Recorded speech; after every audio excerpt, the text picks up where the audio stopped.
Ambati silks Kanchipuram sorry store now in Vijayawada. Exclusive పట్టు saris, సల్వాస్ and lehengas. అగ్రరాజ్యం America మరో మహా సంగ్రామానికి కౌంట్ డౌన్ మొదలుపెట్టిందా?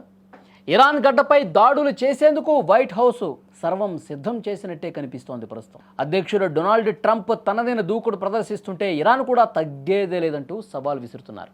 సరిహద్దుల్లో యుద్ధ నౌకల మోత, గాల్లో బాంబర్ల గర్జన, ఏ క్షణంలోనైనా క్షిపణులు నిప్పులు కురిపించవచ్చు.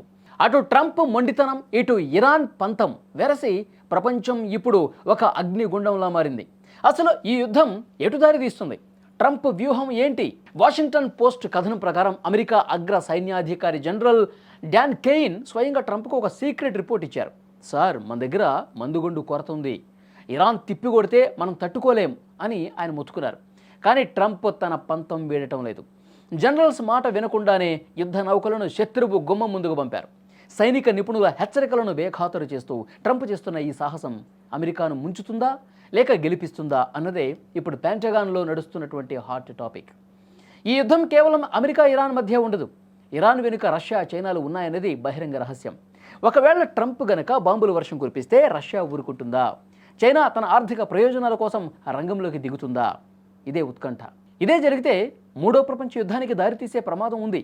ట్రంప్ తన దూకుడుతో ప్రపంచ శాంతిని పణంగా పెడుతున్నారా అనే ప్రశ్నలు ఇప్పుడు దౌత్యవేత్తలను కలవరపెడుతున్నాయి. యుద్ధం అక్కడ జరిగితే మంటలు మన ఇంట్లో కూడా రేగుతాయి. ప్రపంచానికి చమురు సరఫరా చేసే కీలక మార్గం హార్ముజ్ జలసంధిపై ఇరాన్ పట్టుంది. యుద్ధం మొదలవగానే ఇరాన్ ఆ మార్గాన్ని మూసేస్తే పెట్రోల్ ధరలు ఊహకందని స్థాయికి చేరుతాయి. భారత్ వంటి దేశాలకు ఇది కోలుకోలేని దెబ్బే. నిత్యావసర వస్తువుల ధరలు ఆకాశాన్ని తాగుతాయి. ట్రంప్ ఒక దేశం మీద చేస్తున్నటువంటి దాడి ప్రపంచ ఆర్థిక వ్యవస్థను కుప్పగూల్చే ఒక బాంబులా మారే అవకాశం ఉంది. ట్రంప్ బెదిరింపులకు ఇరాన్ మాత్రం ఎక్కడా భయపడటంలా తమ దగ్గర ఉన్న వేల సంఖ్యలోని క్షిపణులను అమెరికా సైనిక స్థావరాల వైపు గురిపెట్టి ఉంచింది. మాపై దాడి జరిగితే అమెరికా చరిత్రలో ఎప్పుడూ చూడని నష్టాన్ని చూస్తుందని ఇరాన్ కమాండర్స్ కూడా హెచ్చరిస్తున్నారు. తన దేశపు గర్వాన్ని చాటుకోవటానికి ట్రంప్ సిద్ధమవుతుంటే తమ మనుగడ కోసం ఇరాన్ ప్రాణాలకు తెగించి పోరాడేందుకు రెడీ అయింది. ఇప్పుడు అందరి కళ్ళు జెనీవాలో జరగబోయే చర్చల మీదే ఉన్నాయి. అది విఫలమైతే మరుసటి నిమిషమే బాంబుల మోత మొదలవచ్చు. ట్రంప్ తన మొండితనంతో గెలుస్తారా లేక ఊబిలో చిక్కుకుంటారా?